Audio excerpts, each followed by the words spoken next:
अस्सलाम वालेकुम। आप देख रहे हैं बट किचन फूड सीक्रेट्स। अल्लाह आपके घर को खुशियों और बरकतों से भरा रखे, आमीन। आज हम नूडल्स के साथ एक बहुत ही अमेजिंग रेसिपी बनाएंगे जो बच्चों, बड़ों और सबकी फेवरेट होने वाली है। बारिश के मौसम में आप ये बनाकर खाएं या शाम की चाय के साथ बच्चों को लंच बॉक्स में दें, बच्चे तो आपके फैन हो जाएंगे। ये इतनी मजे की रेसिपी बनती है। वैसे तो नूडल्स हर किसी को बनाने आते हैं, लेकिन ये रेसिपी हम जरा हट के बनाएंगे एक अलग तरीके से। मैंने चिकन फ्लेवर में 2 पैकेट नूडल्स लिए हैं। आप किसी भी फ्लेवर में ले सकते हैं। आप इस रेसिपी को डबल भी कर सकते हैं। तो रेसिपी बनाना स्टार्ट करते हैं। ये मैंने दरमियाने साइज के 2 आलू लिए हैं। छीलने से पहले आप इनको अच्छी तरह से धो लें।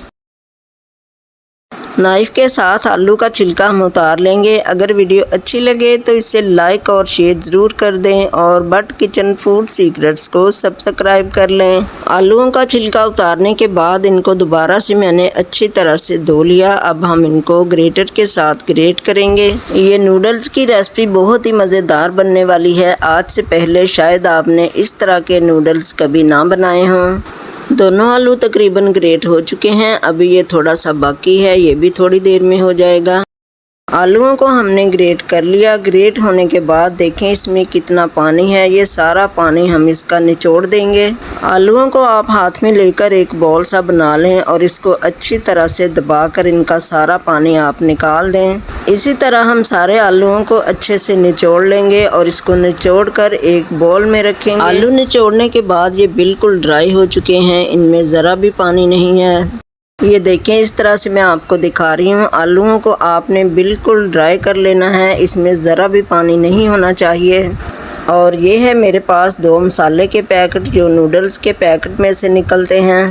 सीज़र के साथ मैं इस पैकेट को काट लूँगी। ये दोनों पैकेट हम इस रेसिपी में इस्तेमाल करेंगे। पैकेट का सारा मसाला हम इस आलूओं में शामिल कर देंगे और दूसरे पैकेट का भी सारा मसाला हम इस आलूओं में शामिल करेंगे। बाकी के मसाले हम इसमें बाद में शामिल करेंगे। नूडल्स को पैकेट से निकालकर मैंने एक प्लेट में रख लिया था। अब हम इसको इस तरह से खोल लेंगे। नूडल्स को हम 2-2, 3-3 टुकड़ों में तोड़ लेंगे क्योंकि इस रेसिपी के लिए हमें लंबे नूडल्स नहीं चाहिए। इस रेसिपी के लिए हमें छोटे नूडल्स चाहिए होंगे। नूडल्स को बॉईल करते हुए आप इसकी टाइमिंग का ख़ास ख्याल रखें। आपने इनको 1 मिनट बॉईल करना है। 1 मिनट से आप इसको ज़्यादा बॉईल ना करें। नूडल्स को आप बॉईल होते हुए पानी में डालें और 1 मिनट के बाद आप इसको निकाल लें। नूडल्स बॉईल हो रहे हैं और इनको बॉईल होते हुए 1 मिनट हो चुका है। अब इनको मैं एक स्ट्रेनर में निकाल लूँगी। बिस्मिल्लाहिर्रहमानिर्रहीम। स्ट्रेनर के नीचे मैंने एक बाउल रखा हुआ है। सारा पानी इस बाउल में चला जाएगा। अभी ये बहुत गर्म है। थोड़े से नूडल्स फोक के साथ उठाकर मैं आपको दिखाती हूँ कि किस तरह के हमने ये नूडल्स बॉईल किए हैं। माशाल्लाह खिले खिले नूडल्स हमारे बॉईल हुए हैं। अभी हम इसको ठंडा होने के लिए रख देंगे। ठंडा होने के बाद हम इसको रेसिपी में शामिल करेंगे। ये देखिए माशाल्लाह ठंडे हो चुके हैं इस टाइम पे। ये मेरे पास है छोटी सी प्याली में पिसी हुई ब्लैक पेपर। इसकी 2 चुटकियाँ हम इस आलूओं में शामिल करेंगे। 2 चुटकी काली मिर्च ऐड करने के बाद हम इसमें एक अंडा शामिल करेंगे। अंडे को मैंने अच्छे से धो लिया था। धोने के बाद इसका गर्दो गुबार साफ़ हो जाता है तो फोक के साथ आप इस तरह किसी बर्तन में इसको तोड़ें। यहाँ पर मैं आपको ये बात बता दूँ कि नूडल्स को मैंने फुल बॉयल क्यों नहीं किया। इनको मैंने 1 मिनट के लिए बॉईल किया। हम नूडल्स के पकोड़े फ्राई करेंगे। जब पकोड़े फ्राई होंगे तो नूडल्स पकोड़ों में भी कुक होंगे। सारे मसालों को हम इसमें अच्छी तरह से मिक्स करेंगे।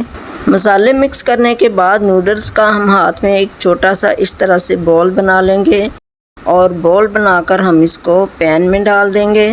1 प्याली ऑयल लेकर ऑयल को मैंने पैन में डालकर अच्छे से गर्म कर लिया था। हाथ के साथ हम ऑयल में पकोड़े डालते जाएंगे जितने भी हमारे पैन में आ सके। आप चाहें तो चम्मच के साथ भी डाल सकते हैं। ऑयल में पकोड़े डालकर आप एकदम से उनको हिलाएं नहीं। 1-1.5 मिनट आप उन्हें फ्राई होने दें। 1-1.5 मिनट के बाद जब आप इन्हें हिलाएंगे तो ना ही इनकी कोटिंग उतरेगी और ना ही ये टूटकर ऑयल में बिखरेंगे। पकोड़े फ्राई होते हुए 1-1.5 मिनट हो चुका है। अब हम इनको हिलाते जुलाते रहेंगे और चम्मच के साथ इन पर ऑयल भी डालते रहेंगे ताकि सारे पकोड़ों पर इक्वल कलर आ जाए। नूडल्स तो वैसे ही बच्चों के फेवरेट हैं, ये नूडल्स पकोड़ा आपके बच्चों का फेवरेट पकोड़ा बन जाएगा। 2-3 मिनट हम इसको एक साइड से फ्राई करेंगे और 2-3 मिनट ही हम इसको दूसरी साइड से फ्राई करेंगे। एक तरफ से ये फ्राई हो चुके हैं, ये देखें माशाल्लाह बहुत अच्छा सा गोल्डन कलर इन पे आ गया। अब हम इन सारे पकोड़ों की साइड चेंज करेंगे ताकि ये दूसरी तरफ से भी अच्छे से गोल्डन ब्राउन हो जाएं। इस रेसिपी से आप ये नूडल्स पकोड़ा बनाएं, इन्हें बनाना बहुत ही आसान है और बनाकर मुझे अपना फीडबैक भी दें। माशाल्लाह नूडल्स पकोड़ा बहुत अच्छी तरह से फ्राई हो चुका है, इनकी कोटिंग ज़रा भी नहीं उतरी और ना ही कोई पकोड़ा टूटकर ऑयल में बिखरा। पकोड़ों का एक बैच मैंने फ्राई कर लिया, दूसरा बैच भी मैं इसी तरह से फ्राई कर लूँगी। सारे पकोड़े फ्राई हो चुके हैं, अब हम इनको एक प्लेट में निकाल लेते हैं। बिस्मिल्लाहिर्रहमानिर्रहीम।